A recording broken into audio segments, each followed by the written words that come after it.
دنیا کی زندگی عارضی ہے لیکن اس کی خواہشات لامحدود ہیں۔ انسان کو زندگی میں طلب جس کی زیادہ ہوتی ہے وہ محبت ہے، اور محبت انسانی زندگی کا عظیم پہلو ہے۔ اور بے شک میں مانتا ہوں کہ محبت امر ہوتی ہے، محبت لازوال ہوتی ہے، اسے مارنے والے دبانے والے خود مر جاتے ہیں۔ محبت کے سمندر میں غرق انسان محبوب کی خواہش پر تاج محل تک تعمیر کروا دیتا ہے، لیکن یہ بھی لمحہ فکریہ ہے کہ خواہش تو پوری ہو جاتی ہے لیکن محبت کے راہی اکثر منزل سے محروم رہتے ہیں، بلکہ کبھی کبھی تو محبت نادان کی ایک خطا، ایک غلطی گھروں کو قبرستان بنا دیتی ہے۔ سال 2010 کی بات ہے کہ ایک ہنستا بستا گھر اسی محبت کی وجہ سے برباد ہو گیا۔ جی ہاں، چیچا وطنی سے 3 کلومیٹر کی مسافت پر ایک چھوٹا سا ٹاؤن ہے جہاں میری اپنی بھی رہائش ہے، اور یہ 11 سیون آرچہ کی اضافی آبادی ہے۔ میرے والد صاحب نے جہاں گھر لیا وہاں ہمارے گھر کے سامنے ایک رانا فیملی کا گھر تھا۔ سلیم اور مسز سلیم اپنے 8 بچوں کے ساتھ، جن میں 6 بیٹیاں اور 2 بیٹے تھے، اللہ کی عطا کردہ زندگی گزار رہے تھے۔ سلیم صاحب کا دال چاول کا ہوٹل تھا جو کمالیہ روڈ پر بڑا مشہور تھا۔ دن کو سلیم ہوٹل پر ہوتا اور رات کو اس کا بڑا بیٹا۔ صبح اذان کے وقت روزانہ ان کے گھر پر چولہا جلنا شروع ہو جاتا تھا اور مسز سلیم دال چاول تیار کر کے دیتی تاکہ سلیم صاحب ہوٹل پر لے کر جائیں۔ غریب گھرانہ تھا لیکن شرم و حیا کا پیکر تھا۔ کبھی ان کی کوئی بیٹی سوائے سب سے چھوٹی کے دروازے تک آئی نہ دیکھی۔ دونوں میاں بیوی دن رات اپنے گھر کی ترقی و تعمیر کے لیے کوشاں تھے۔ بچے جوان تھے، ان کی شادی، گھر کی تعمیر، بچوں کی تعلیم، گھر کے اخراجات ساتھ ساتھ چلتے نظر آتے تھے، اور یہ ان دونوں میاں بیوی کی محنت اور آپس کی محبت کی وجہ سے تھا۔ اکثر سلیم صاحب کی بیوی میری والدہ کے پاس آ جایا کرتی تھیں اور کبھی کبھی میری والدہ صاحبہ بھی ان کے گھر چلی جایا کرتی تھیں۔ کیونکہ دال چاول کے ہوٹل سے سارا نظام زندگی چلانا مشکل تھا، لہٰذا سلیم صاحب کی بیوی اور ان کی 2 بڑی بیٹیاں کپڑے سلائی کرتی تھیں۔ پورا محلہ ان سے کپڑے سلائی کرواتا تھا۔ وقت گزرتا گیا، دن سے رات اور رات سے صبح روشن ہوتی گئی۔ ان کے گھر کے حالات پہلے سے بدل گئے۔ بڑی بیٹی کی شادی، بڑے بیٹے کی شادی، پھر تیسری بیٹی کی شادی ہو چکی تھی کہ اللہ کو کچھ منظور تھا۔ ایک وہ غلطی جو اس کے گھر کے ایک فرد نے لاشعوری میں کی تھی، اس کی وجہ سے تباہی نے گھر کے دروازے پر دستک دے دی۔ ہوا کچھ یوں کہ اس ہنستے بستے گھر میں ایک مہمان لڑکا جو سلیم کی بیوی کے بھائی کا بیٹا تھا، مہمان آیا۔ مہمان گھر کے لیے رخصت رحمت ہوتا ہے، لیکن چند مہمان اپنے کرتوت کی بدولت زحمت بن جاتے ہیں۔ اس لڑکے کاشف کی دوستی سلیم کے بڑے لڑکے ارشد سے زیادہ ہو گئی۔ وہ ارشد جو رات کو والد کے ہوٹل پر ڈیوٹی دیتا اور دن کو گھر پر سوتا تھا، اب اس کا معمول آوارہ گردی تھا۔ لیکن انسان بھول جاتا ہے کہ زندگی کے بساط میں غم کو مات ہو یا خوشی کو جیت، ہارنا زندگی کو ہی پڑتا ہے اور جیت موت کی ہوتی ہے۔ جنہیں خدا نہیں چاہیے ہوتا، انہیں پھر ہر بڑی سوچ، شخص اور چیز ڈھونڈ لیتی ہے۔ دنیا کی چند روزہ زندگی کے مصائب کو خود پہ اتنا سوار نہ کریں کہ آخرت کی دائمی حیات کو گرہن لگ جائے، کیونکہ دنیا کی تکلیف کیسی ہی کیوں نہ ہو آخر ختم ہو جائے گی، مگر موت کے بعد آپ اپنے لیے کچھ نہیں کر سکیں گے۔ انسان بھول جاتا ہے کہ اللہ سے محبت واحد تجارت ہے جس کا خسارہ بھی نفع دیتا ہے، جس کا نقصان بھی سنوار دیتا ہے، جس میں کمی بھی پورا کر دیتی ہے، جس میں قلت بھی کثرت بن جاتی ہے اور جس میں گراوٹ بھی بلند کر دیتی ہے، جس میں کھوٹے سکے بھی دینار بن جاتے ہیں، جس میں تاجر آپ بکتا ہے اور انمول ہو جاتا ہے۔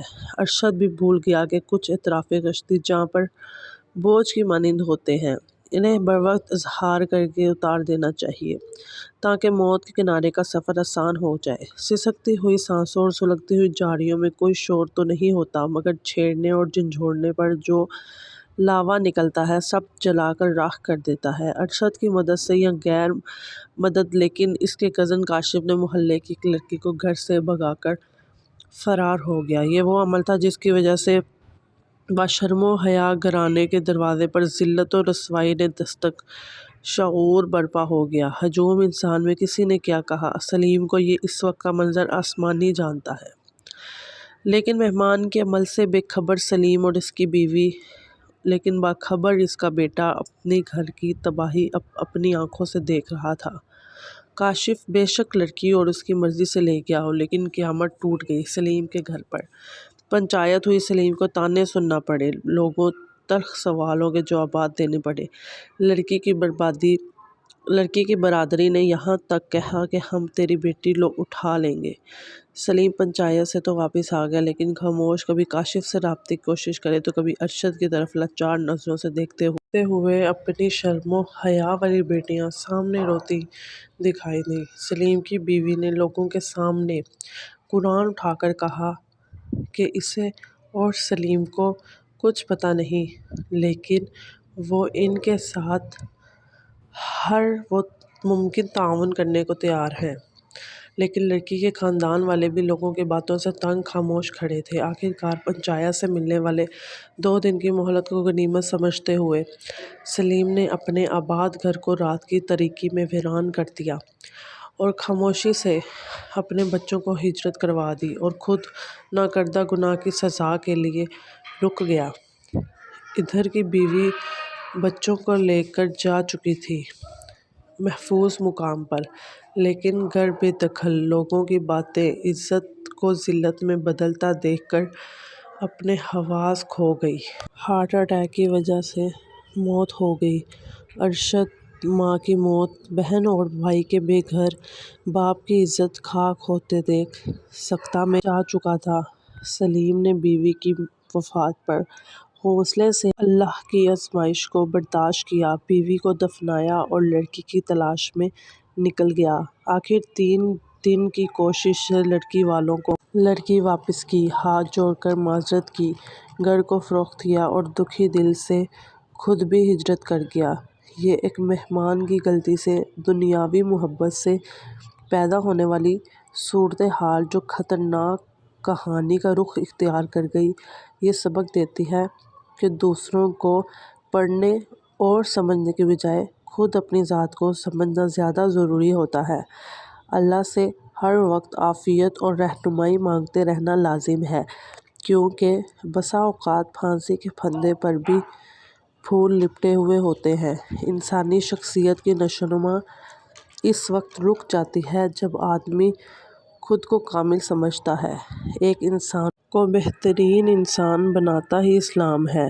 اچھے مسلمان کا مطلب ہی اچھا انسان ہے، لیکن اچھے انسان ہونے کی حتمی نشانی یہ ہے کہ آپ عمدہ مسلمان ہوں اور آپ کا خاتمہ بالایمان ہوا ہو۔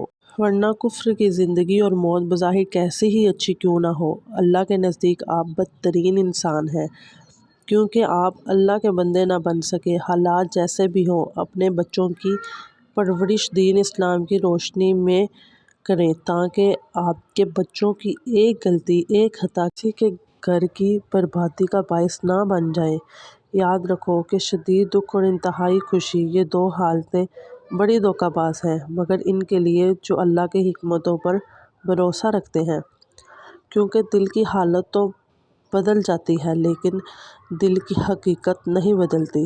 لیکن دونوں حالتوں میں صبر اور شکر ڈھال لیں۔ بری عادتوں میں سے ایک بری عادت ہے کہ اپنے مطلب کی بات دماغ میں بٹھا کر دماغ کو تالا لگا کر چابی نگل لیتے ہیں اور کچھ بھی سمجھنے سے عاری ہو جاتے ہیں۔